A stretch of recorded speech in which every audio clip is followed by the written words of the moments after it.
मान्यवर, ये जो फैसला है उसी एक्ट का हिस्सा है जिस एक्ट को सब चैलेंज करते हैं। मैं उनको बताना चाहता हूं, जब आप 5 अगस्त 2019 के बिल को चैलेंज करते हो, तब आप डिलिमिटेशन कमीशन एक्ट को भी चैलेंज करते हो। ये मत भूलो कि आप इनके रिजर्वेशन के खिलाफ बात करते हो।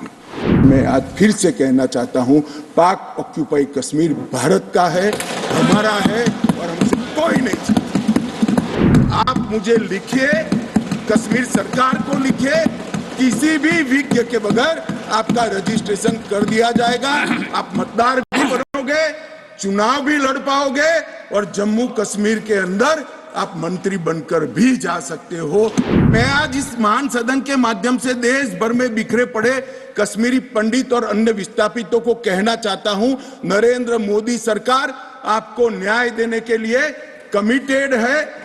आप मुझे लिखिए, कश्मीर सरकार को लिखिए, किसी भी विज्ञ के बगैर आपका रजिस्ट्रेशन कर दिया जाएगा। आप मतदार भी बनोगे, चुनाव भी लड़ पाओगे और जम्मू कश्मीर के अंदर आप मंत्री बनकर भी जा सकते हो। आपको पूरा मान्यवर, 3 युद्ध भी हुए।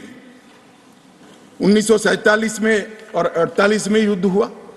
31,779 परिवार आज के पाकिस्तान अधिकृत कश्मीर से शरण लेकर भारत में आए।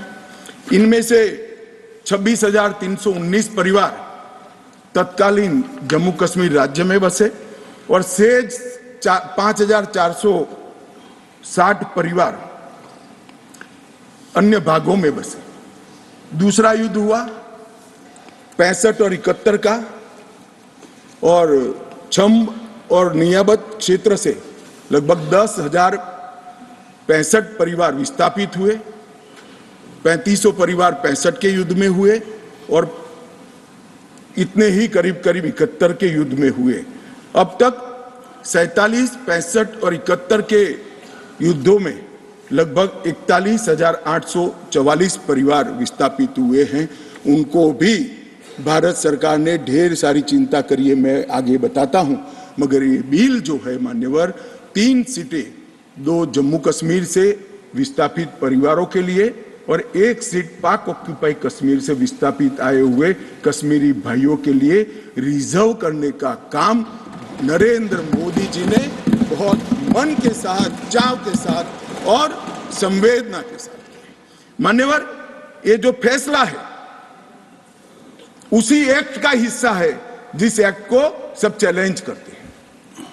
मैं उनको बताना चाहता हूं, जब आप 5 अगस्त 2019 के बिल को चैलेंज करते हो, तब आप डिलिमिटेशन कमीशन एक्ट को भी चैलेंज करते हो। ये मत भूलो कि आप इनके रिजर्वेशन के खिलाफ बात करते हो। मान्यवर, डिलिमिटेशन कमीशन ने गंभीरता से विचार करने के बाद समुदायों का प्रतिनिधित्व नॉमिनेशन द्वारा कराने की सिफारिश की है। और मान्यवर, जम्मू कश्मीर प्रशासन ने, जो आज स्वाभाविक है राष्ट्रपति शासन है, उसने भी अपना अभिप्राय डिलिमिटेशन कमीशन को दिया था।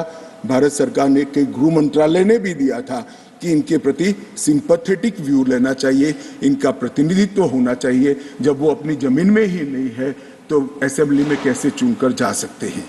मान्यवर, और ये आदेश उन्होंने प्रकाशित किया था, जिसको आज कानूनी जामा पहनाकर मैं ये बिल को लेकर उपस्थित हुआ हूं। मान्यवर, ये जो डिलिमिटेशन कमीशन ने और भी कई फैसले किए हैं। मैं जरा सदन के सामने पूर्व की स्थिति और अभी की स्थिति बताना चाहता हूं। पूर्व में जम्मू में सिर्फ 37 सीट थी, 37 सीट थी। अब नए डिलिमिटेशन कमीशन ने 37 से बढ़ाकर 43 सीट जम्मू क्षेत्र में बनाने का काम। मान्यवर, कश्मीर में 46 सीट थी, 46 सीटें थी।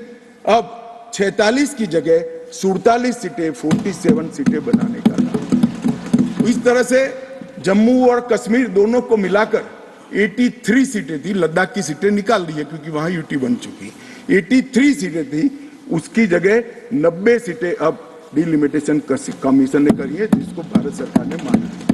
और पाक ऑक्यूपाइड कश्मीर की 24 सीटों को आरक्षित रखा गया है, क्योंकि हम अभी भी मानते हैं, कोई जिसको जो बोलना है वो बोले, इस सदन में बोला हुआ शब्द इतिहास बनता है। मैं आज फिर से कहना चाहता हूं, पाक ऑक्यूपाइड कश्मीर भारत का है, हमारा है और हमसे कोई नहीं चाहता। मान्यवर, हमने 24 सीटें पाक ऑक्यूपाइड कश्मीर के लिए सुनिश्चित की है। मान्यवर, अब तक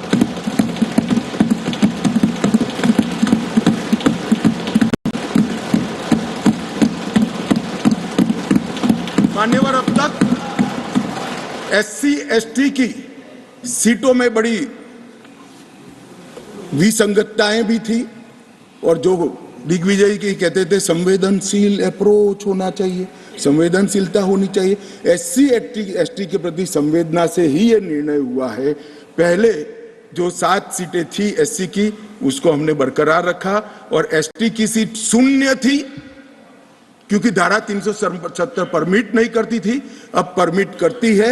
9 सीटों को रिजर्व कर